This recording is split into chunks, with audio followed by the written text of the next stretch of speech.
It's so wonderful to see all of you and to be here for such a celebration as this. This is really a monumental event, and not just for CBP, but also for Harper's Ferry, but also for our country. And so I want to thank you for taking the time to be here for this ribbon cutting and to recognize all that it took to get to this point. I do want to give a special thank you out to our Assistant Commissioner Cooper for having me here, for the invitation and for the hospitality as well. This is going to be my first opportunity to take a tour of Monarch Hall, and I'm looking forward to seeing what the center can bring in advanced training and technologies to each and every single one of the people that joined to serve the public and the people of the United States. I also want to thank Senator Moore Capito. I call her Shelley because she's been a friend of mine for many years, and I want you all to know that I believe she's going to go down in history as one of the most effective senators that this country has ever seen. She has been so incredibly powerful in her advocacy for things that truly do matter. Would you please give her a round of applause?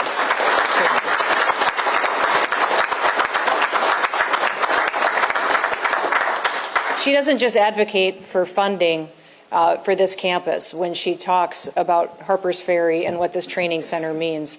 For years now, she has championed bringing the dollars that are necessary here to get this hall built. In fact, I think her alone, in her role on the Appropriations Committee, but also in the Senate and to members of Congress, have secured over $32 million to complete this hall. But when she does that, she tells the story.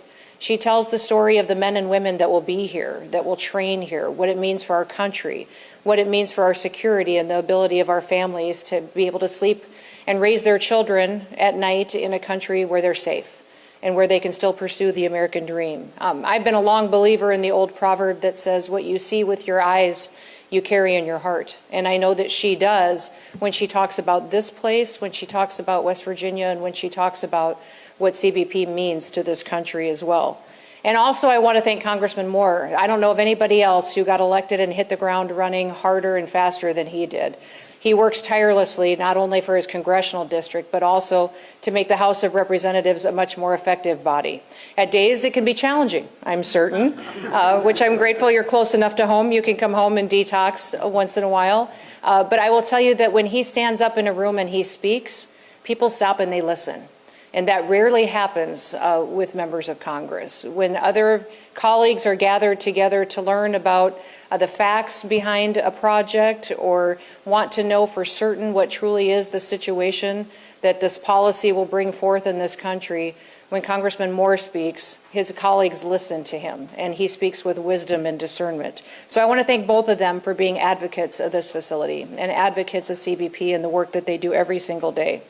There's a few other people that I do want to acknowledge. We have the opportunity to have Commissioner Rodney Scott with us today. I don't know if this is his first official event since being confirmed as the new commissioner of CBP, but if you would all congratulate him with me, I'm so thrilled to have his new leadership role.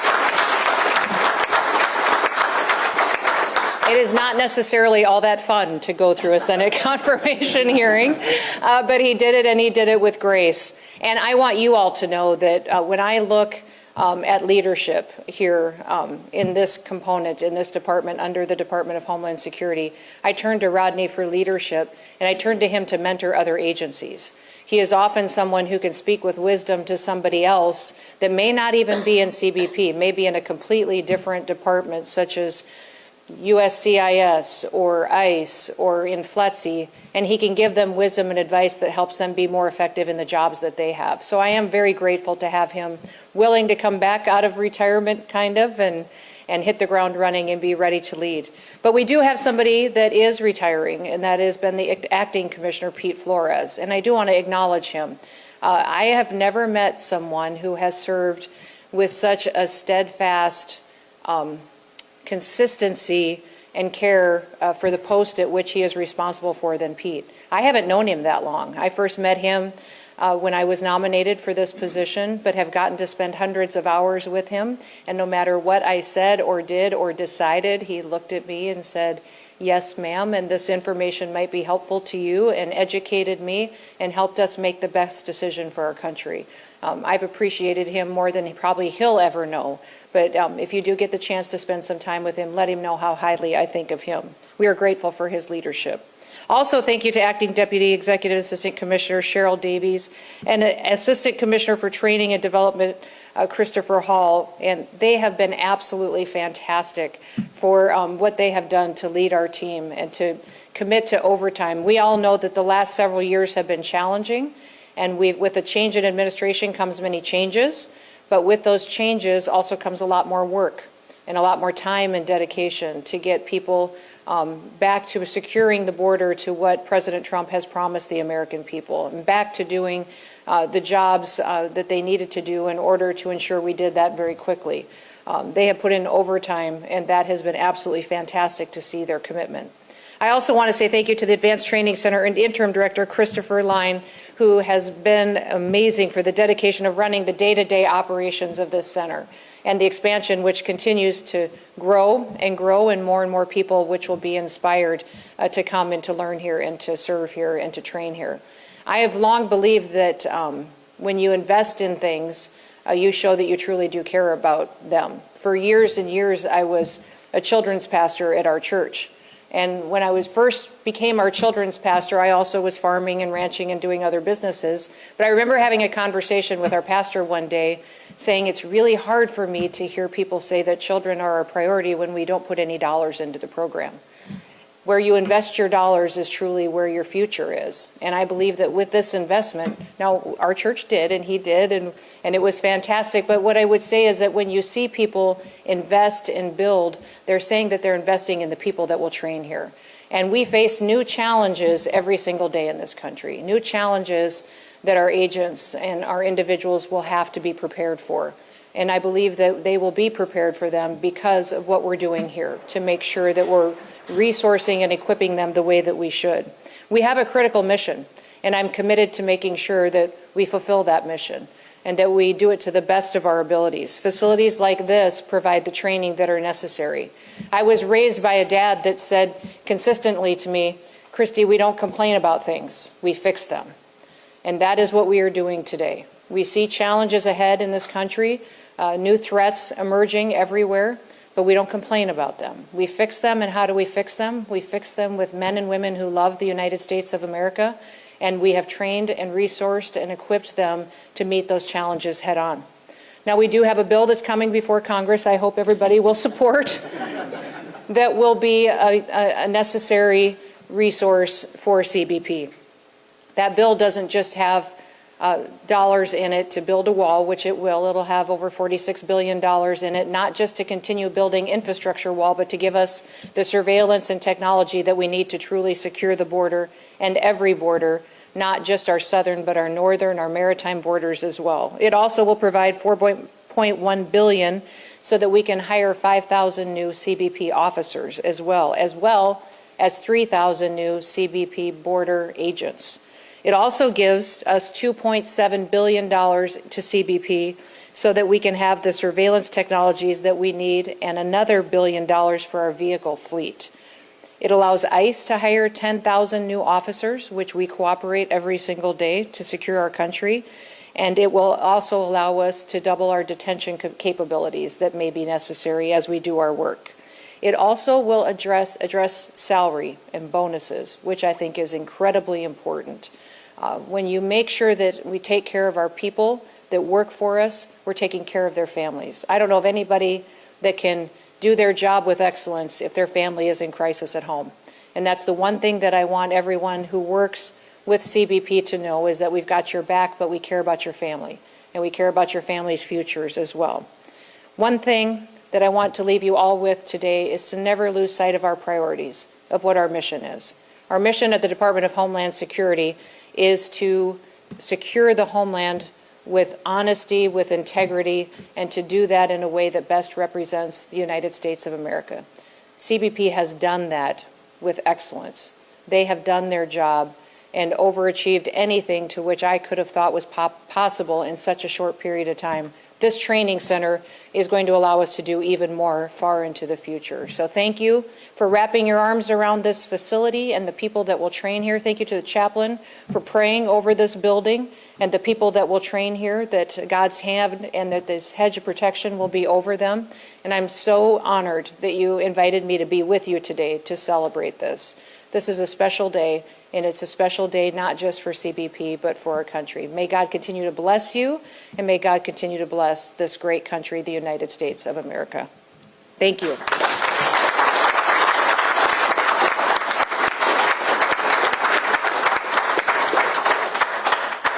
Thank you, Secretary Noem. It is truly a privilege to have you with us today. As our agency's senior career official who supervises our daily operations, Commissioner Rodney Scott guides the everyday work we do to defend our nation, including oversight of capital projects like Monarch Hall. At this time, I invite Commissioner Scott to the stage. Sir, the floor is yours.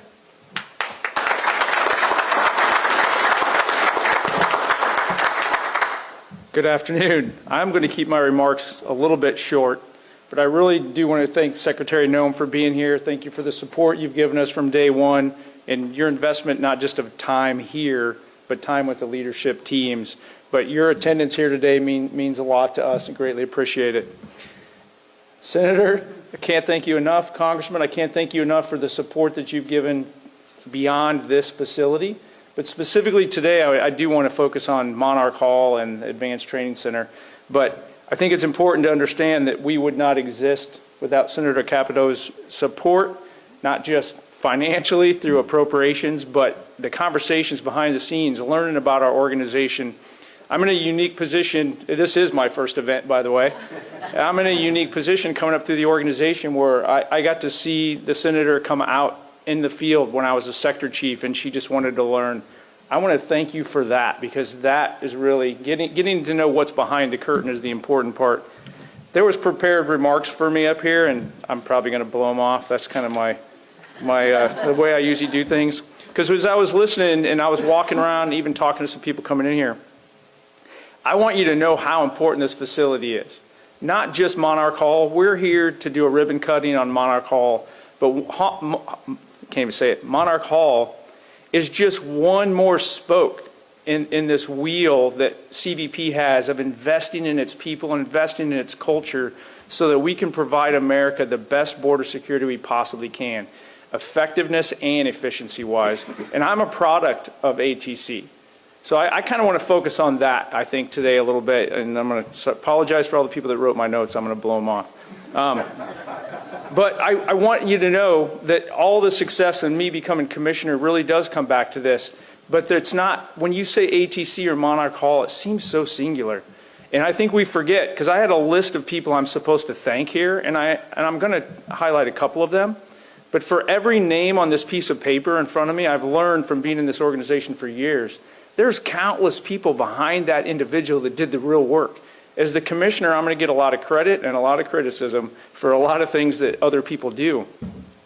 But I'm proud to do that because I love this organization. I actually was willing to come back because a lot of what happened here at ATC. So let me give you a little behind the curtain. So for those of you that forgot, U.S. Customs and Border Protection was born out of the ashes of 9/11, and some agencies were shoved together that didn't necessarily want to be together at that point in time. Advanced training, not the academy, is what fixed that and made CBP an actual culture, a family, and an organization. And it was intentional decisions by leadership that came before me that said, hey, to be what America wants us to be, what America needs us to be, we need to be one. So basically, ATC was the place where CBP, where Legacy Border Patrol, Immigration, Customs, Ag, kind of got pushed together, and it was a safe space to have some tough conversations. Some fireside chats with some leadership that was outside of your chain of command and couldn't necessarily discipline you immediately. Freed up some opportunities. But I want to thank the leaders that came before us, and I really want to thank the leaders that are sitting here in front of you. I want to thank Chris. I want to thank facilities. I want to thank Army Corps of Engineers for the tactical piece of it. Council. I don't think there's anybody in CBP that hasn't benefited from and or invested in ATC. But it's not just about, giving our current leadership, a weekend away to like brainstorm. It literally has a direct impact on operations. So I'm going to highlight that for just a minute, and then I'll probably shut up. If you look at what this organization has done, and I don't mean to get political here, I just want you to think about this realistically. If you look at what this organization has done to secure the border since January 20th in a record amount of time, That had a lot to do with presidential policy and knowing you had top cover. But what it really had to do, like I talked about that cascading effect, right, was an organization that had literally been taught to not accept failure. And that's really what happened here at ATC. Different parts of the organization came together, but the culture in CBP, because of the investments we've made here, because of the investments you guys have made, because of your leadership, is an organization that while I was a policy advisor, while I was the chief of the Border Patrol, or now as commissioner, brings me a little synopsis of a problem that they discovered and the solution. And it's already moving forward. If I want to change it, I can, but it doesn't wait for other people to tell them what to do. Everybody in this organization has foundational principles of vigilance, service to their country, and integrity that we beat into them from day one. We beat into them here at ATC. And I think that just creates a culture that every American will be proud of. I'm very proud of what you guys do here. I just want to say thank you, and I'll close with that. Appreciate it.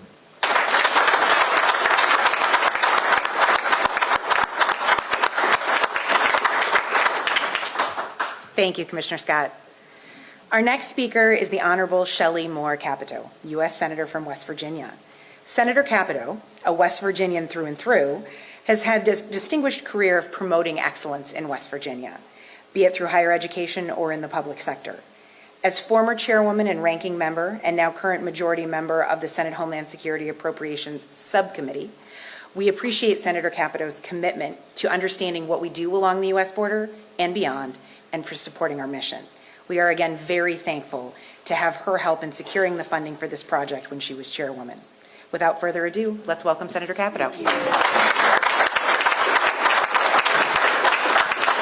Well, thank you very much for the warm introduction, and I am so happy to have the Cabinet Secretary here, who I call Kristi, because we served together for 4 years and we've known each other. She's an excellent governor in her home state of South Dakota, and just a really warm, as you can tell, very warm and dedicated and great family person as well. So it was fun for us to fly out and do some catching up to do. Rodney I met out in California when he was the sector chief out there, and I cannot tell you how excited I was when I saw that he was going to be the nominee for this position. He knows that. I was going to ask you, when did you start your training? 1992. Things have changed since 1992. And think about it. He's seen probably a lot of different things. So he knows, I think there's nothing better than a person to lead an organization that knows the organization, knows what it's like to be that first trainee when you're first trying to get your feet wet, knows what it means to be probably assigned to a place you really don't want to go.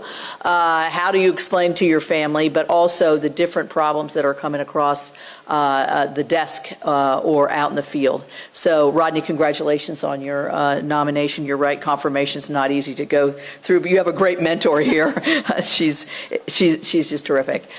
Great to be here with Congressman Moore, who is my nephew. And so I was thinking about all the people that I've known so long. I've probably known him, I definitely have known him longer than anybody else. 1980, July 1st, yes. It was his first grandchild in our family, so it was a big joyous day. But I'm so proud of what he's doing here. He lives right here in Harpers Ferry, which really makes a difference. But Rowley's, as the Secretary said, he's a star and he's going to do well. We're both on appropriations, which is kind of a nice tag team situation in terms of being in the Senate, being in the House, so we have constant communication as well. I will bring back to Senator Katie Britt, who chairs that committee. She said, thanks a lot for leaving that. I went to a very non-controversial committee to chair, health, education, and labor. Woo, I might come back to Homeland Security. Yeah, Homeland Security is looking maybe a little bit easier now. But anyway, this facility is fantastic. We've been out here more than a few times. We brought a staff retreat out here several years ago so we could see really on the ground what occurs at this facility. And as a West Virginian, my frame of reference, different than these guys, is that West Virginia frame of reference. It's great to have everybody have a touch of West Virginia when they come here, but it's the economic opportunity that the center brings to this region of West Virginia. Many of the folks who teach here and work here are now native West Virginians and live here. And so for us, this is just an incredible facility to watch it grow. And the Monarch Hall is, I was trying to think, is the Monarch butterfly our state butterfly? I think it is. It is. All right. I didn't win the Golden Horseshoe contest, but that's our West Virginia history contest. But anyway, I thought that's our state butterfly. I don't know. Does South Dakota have a state butterfly? They migrate through South Dakota. Okay, there we go. There we go. That's how we got it. Yeah. But anyway, so I'm really proud. When I think about what's coming across the border, I mean, really, I can't say enough praise for President Trump and the Secretary and what they've been able to accomplish in the last 5 or 6 months. It takes a will, an incredible will, a steel will, to move forward in an aggressive manner, to be able to make the changes as much as they can without Congress acting, to be able to really change the face of particularly the southern border. Our state of West Virginia is particularly affected by the fentanyl that comes over and across the border. We know our fellow West Virginians, we've lost too many to the scourge of fentanyl. Family members, church members, neighbors. It knows no boundaries, no economic boundaries. Nobody. I can tell you, my daughter went to high school in Charleston. She's lost probably 15 people. She's 39 right now. 15 people in and around her age group, either a year above her, her year, or the year below, in that one single high school to the overdose of fentanyl. I mean, that's just unbelievable. It's horrifying. So that is a challenge that we want to make sure that the Border Patrol is ready to meet the challenge. The technology is evolving huge here.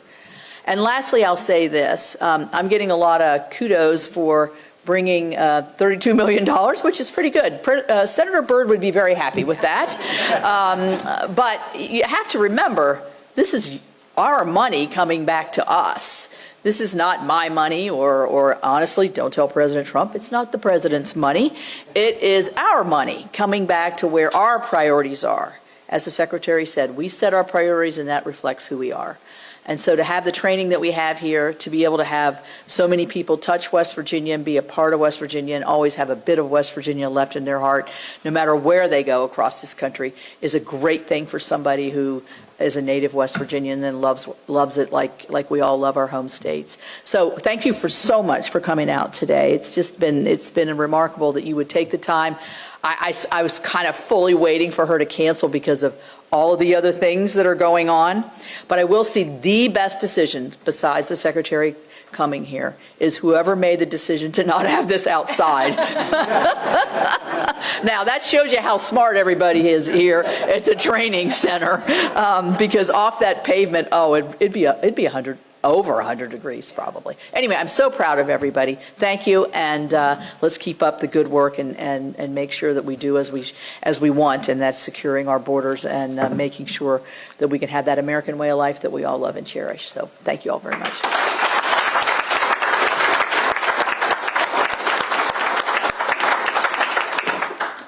Thank you, Senator Capito.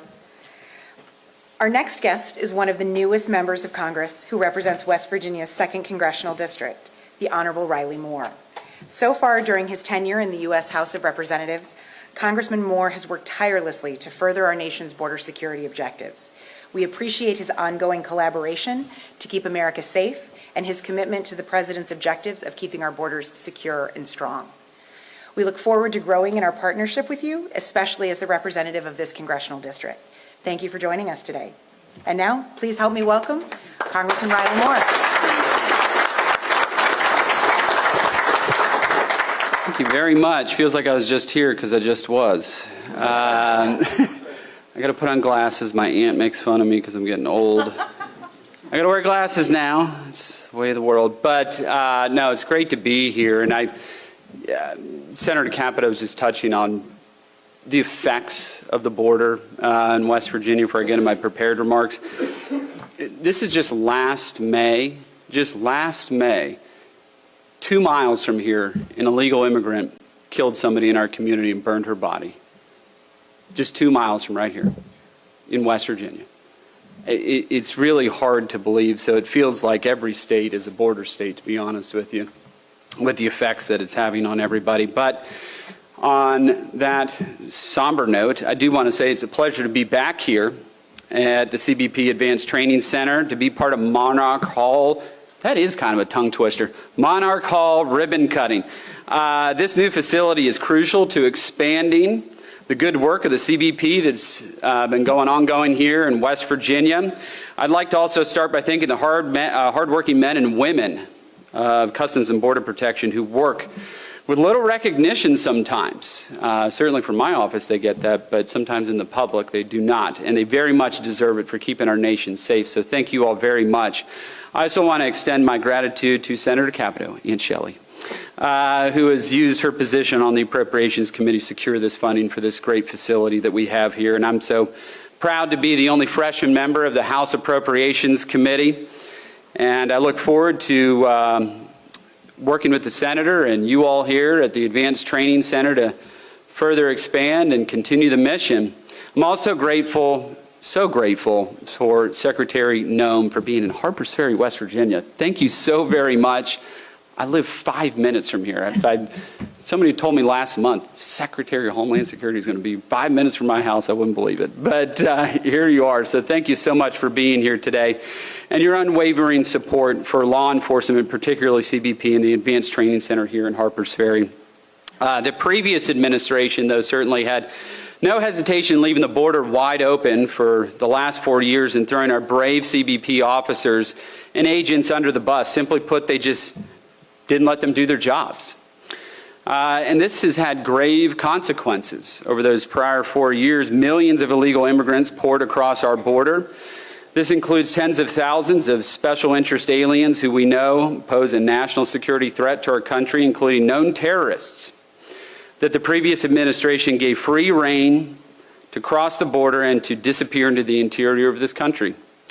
Last year, the FBI arrested several of these individuals for plotting a terrorist attack. How many are still out there planning those right now, particularly given the recent events in Iran? Well, thank God that we have Secretary Kristi Noem here taking care of these things and keeping us all safe, so thank you for that. But, you know, it turns out that we didn't need legislation to fix any of this. We just needed a new president. That's all we needed to be able to fix this. And a new administration to come in, and a president who would let you folks do what you do best, protect our border and keep Americans safe. As a result, the number of border crossings has cratered to historic lows. It's hard to believe there's hardly anybody trying to cross right now, with just 8,400 encounters in the month of April compared to 129,000 last year in the month of April. It's just astounding. Just 2 weeks ago, I visited this facility, as I mentioned at the outset, with several of my House colleagues. We did bring some other House members out here. While here, I tried the training simulator, which allows instructors to gauge officer and agent responses to lifelike situations without putting anyone in harm's way. You were there for that, so you can attest to this. I did a good job on this. There was a guy coming up with a knife, and there was somebody in the car. I neutralized both these folks in 1.5 seconds with 7 rounds. One of them a headshot through a windshield. That's correct. So we're big Second Amendment supporters in West Virginia.